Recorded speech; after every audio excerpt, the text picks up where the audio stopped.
Dear students, welcome to EPG Pathshala.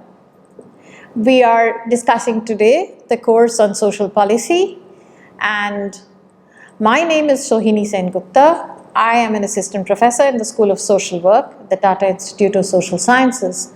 The module in social policy that we will discuss now is called the theoretical perspectives. Here we will discuss the broad theoretical perspectives that have influenced the emergence of social policy in India and elsewhere in the world. The objective of this module is specifically to understand the theoretical base of social policy, to learn about different ideological perspectives that guide social policy. In general, these perspectives are usually hidden and you will not find them anywhere mentioned clearly in social programs. We analyze how these perspectives have shaped welfare provisioning all over the world through time. Let's begin. Let's start with the first perspective, which is called liberalism. Most of you are familiar with this because this is one of the most commonly available perspectives that define social policy all over the world. This ideology regards individuals as free, rational, and moral beings worthy of equal respect. It therefore believes in free market as well as private property, existing with a limited state. Now, you might ask, what has this got to do with social policy? Where does it take us? When we consider individuals as free, rational, moral beings who are worthy of equal respect, that sounds like a perfect premise for creating a social policy that would create that kind of equality which otherwise does not necessarily, automatically, naturally exist in all societies. However, the issue is that it also believes in freedom, and freedom includes here the idea that states should not be interfering individual liberty and their ability to use the market. It should not also interfere with the liberty of the market to rearrange, organize, and redistribute goods and resources as it thinks fit. The state in liberalism should not interfere with individuals' liberty and rights, with the exception of trying to protect others from harm or safeguarding their freedom. Therefore, from a liberal perspective, government should only perform a protective function through welfare. It should not perform a social policy to such an extent that it leads to infringement of individuals' liberties and freedoms and excessive interference. So liberal ideology means limited social policy. Neoliberalism is a strand of social policy, as the name suggests. Neo, it has emerged recently. Neoliberalism is a radical form of liberalism. It questions the view that the state should play any role in provisioning at all. During the post-war period, nation-states were economically deprived as governments redirected resources to state-based protection of vulnerable people. This is the idea that neoliberals have, that the governments have actually, by spending money on welfare of poor and vulnerable, redirected resources from entrepreneurial activities in the free market. So instead of allowing the market to grow, which would have led to economic growth and wider prosperity in the society, they have actually taken resources away and put them for welfare, interfering in a fashion that was probably not a very good idea if one was looking at improving people's living standards over a long period of time. It also disagrees that heavy taxation should be created by states which are required to sustain welfare provisions. Remember, in the last module we talked about social expenditure. Government needs to find money to pay for welfare services it provides for people. Heavy taxation, according to neoliberals, has a negative impact on private sector investment. So if governments interfere too much with the market or taxes people too much and take away incomes which people are earning to do welfare, then it's not necessarily such a good thing. From this perspective, public welfare systems are expensive, inefficient, and unnecessary and should be cut back to allow space so that people can exercise their choice and avail of their services in from whichever sector they desire to do. Neoliberalism, therefore, asks for little or no role of the state in creating welfare for people. Marxism, moving at a radically different end of the continuum, let's look at Marxism. What does Marxism have to say about social policy? Not very good things, I'm afraid. According to Marx, the structure of a society is determined by ownership of resources for maintaining social life. means of production, according to Marx and Marxists, is unequally owned by different groups and people in a society. Human history is a series of struggle, therefore, between people who have, the ones who own or control means of production, and the ones who have been historically deprived of such control and who constitute the oppressed class. Capitalism, therefore, in all forms and shapes, with or without welfare, is essentially unjust because it creates oppression for people. And since capitalist societies are unjust, doing welfare or not doing welfare does not lead to liberation or well-being for people at all. So under Marxist critiques, the welfare state only serves to stabilize capitalism by meeting its economic requirements. It feels less for people and their needs and more for the survival of capitalism and its institutions. Take, for example, health and education policies. According to Marxists, health and education, when it's provided freely by governments to its citizens, only ensure a steady supply of workers for industry and commerce, reducing the cost of reproducing labor power. So state, therefore, subsidizes industries. State subsidizes capitalist concerns. It does not really care for the well-being of people. While capitalism is unstable and therefore, ideally, when there are no jobs, workers should feel unhappy. Oppressed should feel their oppression very hard, and that should lead to a social transformation. State welfare role irons out these contradictions in capitalisms by helping to sustain capitalism. And therefore, according to the Marxists, there is nothing good about social policy, and it should therefore, they have only reasons to believe that it serves the need of those who have. New Marxists, however, which is a variant of Marxism, just like neoliberalism is a modern variant of liberalism, do not think the same way. They do believe that in modern societies, social policies have a progressive role to play in redistribution and creating justice. But we won't talk about it in detail here. Let us look at some more familiar forms of ideologies like social democracy, because India is a social democracy, or it was till recently. Social democracy, much like socialism, believes in the values of liberty, equality, and fraternity, much like the liberals. Social democrats are individualist rather than collectivist, whereby they stress on the liberty of individuals so that they may uphold their individual rights while also supporting the restricted role of the state.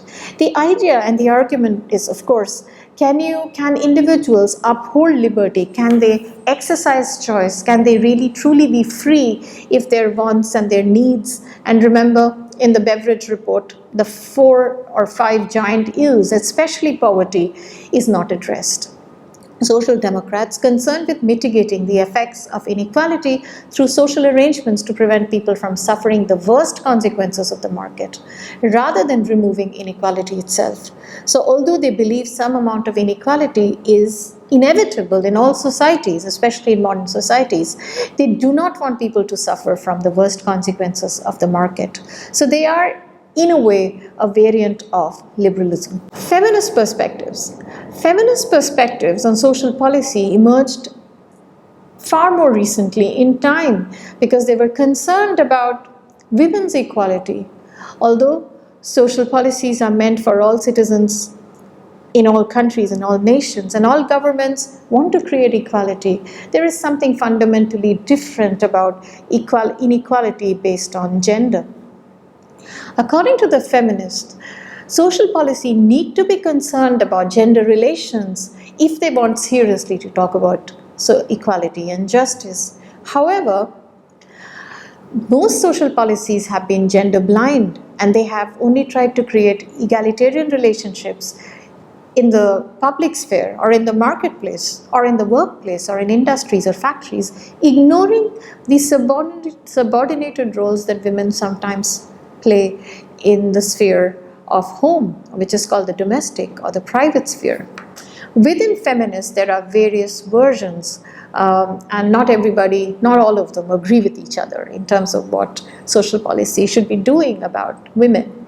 Liberal feminists advocate equal participation of women in the public sphere, and this is reflected in the social policies that are informed by liberal feminists Yeah, because they promote equal employment rights, equal pay, as well as anti-gender discrimination at workplaces. Many countries in the world today have equal opportunity policies. Countries like the United Kingdom have an equal opportunity policy. Countries like Australia have a policy that prevents organizations from discrimination based on gender at workplace. In India, we have sexual harassment at workplaces law.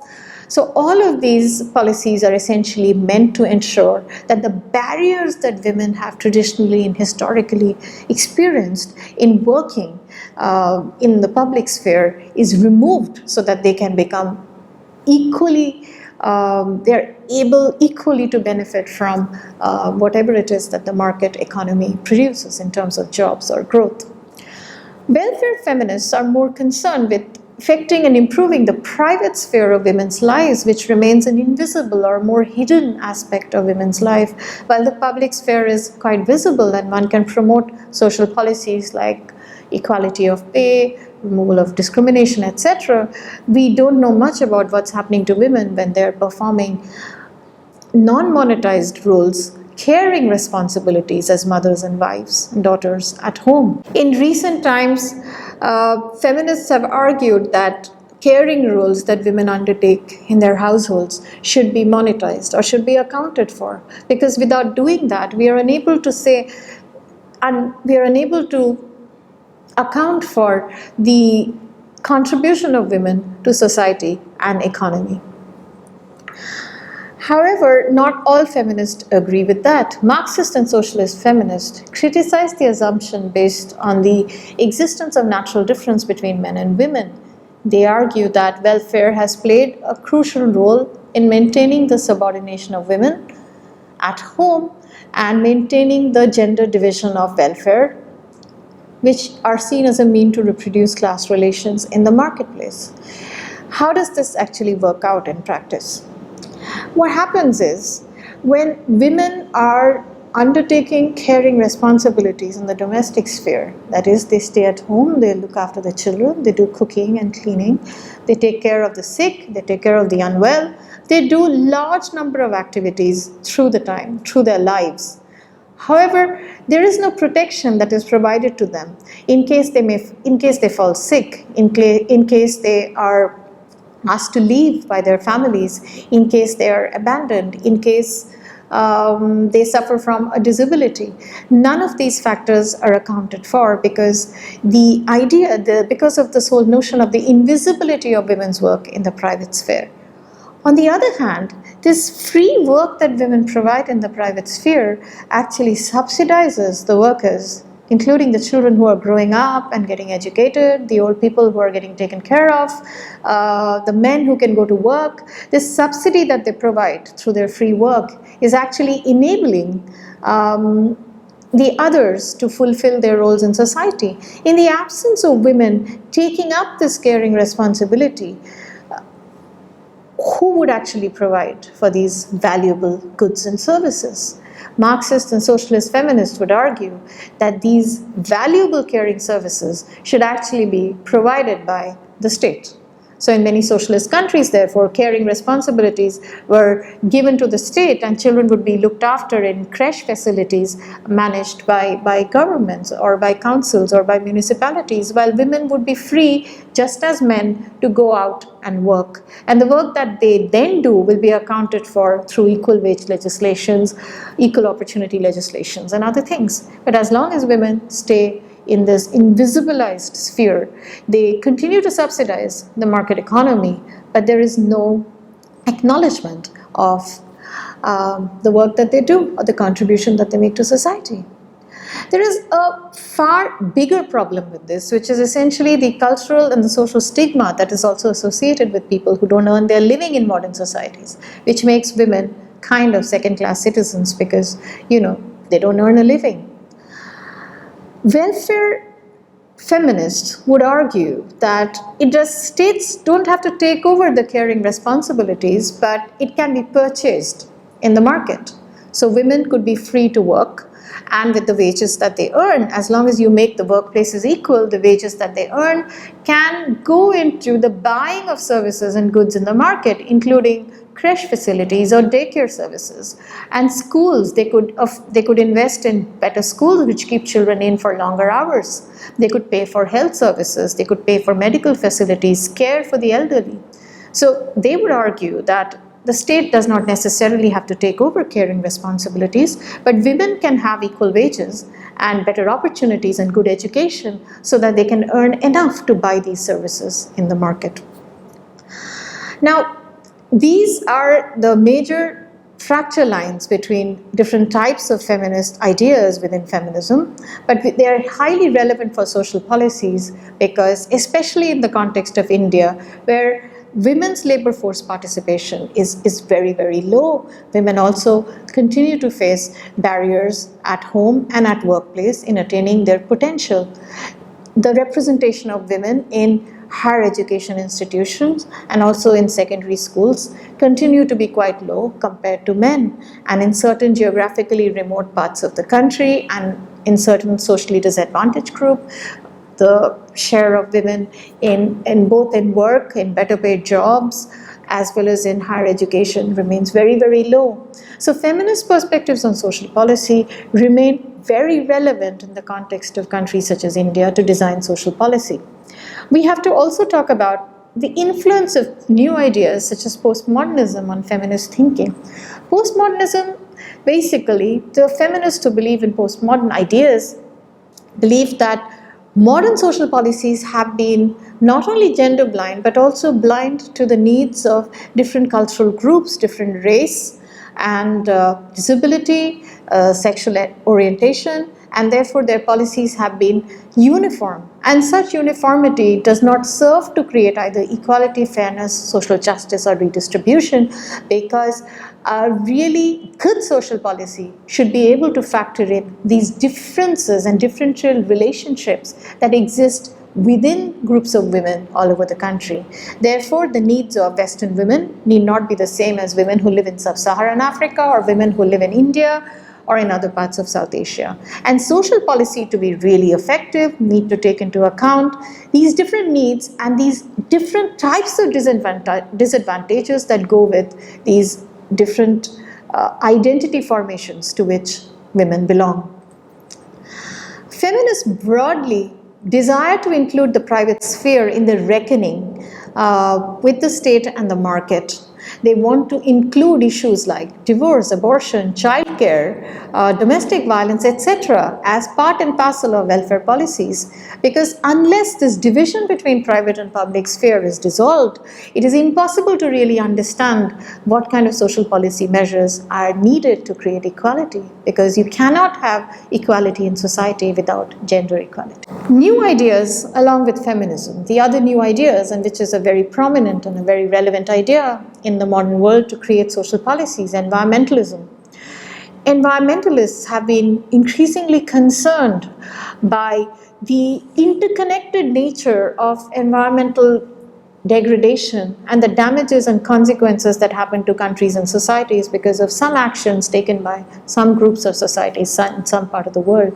Environmentalists advocate for two kinds of things. On one hand, they are asking high consumption societies to reduce their consumption, to consume less in order to do less damage to the earth, and therefore there needs to be regulations within social policy, or you need new kinds of social policy that regulates overconsumption.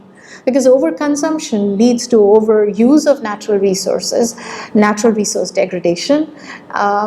It also means that one has to be conscious about what one wears, what one eats, how one travels. Yeah, whether you eat food that is locally grown as against food that comes to you from very far away. Yeah, our consumption of fossil fuels is also dependent on the kind of lifestyles we have. So one group of environmentalists are fully concerned about overconsumption and policies needed to reduce it. There are others who believe that it is difficult to prevent people from consuming. And if you want an economy to function well and the markets to perform well, people to have jobs, you cannot necessarily regulate consumption. And there is this whole idea of liberalism. Liberal ideas mean that you are not supposed to interfere with people's liberties, their freedom, their choice to lead the kind of life that they would like to lead. And hence, rather than restrict people's consumption or try to regulate what they consume, it is much better then to use market instruments or mechanisms to make certain types of environmentally unsustainable use and practices too expensive or unaffordable, or penalties and fines associated with those kinds of uses. So according to them, ecosystem resources and services should be valued and cost put to it, so that any individual, government or societies that infringe on it or use too much of it simply pays for it. So what they suggest is, instead of having regulations or social policies to ameliorate environmental degradation or regulate overconsumption, why not have market mechanisms to fix and regulate people's behavior? The notion of environmental justice, however, looks at a completely different dimension of how environmental issues should influence social policies. According to them, environmental damage that happens due to overconsumption in some parts of the world or certain types of economic growth or development creates hazards or creates disadvantages to low-income group people and poor people in other parts of the world who are actually not benefiting from such types of overconsumption or such types of economy. So basically, people who pay the price for environmental destruction and damage are not the people who benefit from it. And therefore, environmental justice, whether a social policy or an economic policy, is creating environmental justice or creating environmental injustice, basically causing poverty or reducing poverty, needs to be a fundamental parameter with which to determine whether it's a good social policy or not a very good one. Let us look at some other ideas about social policy and that have informed social policy.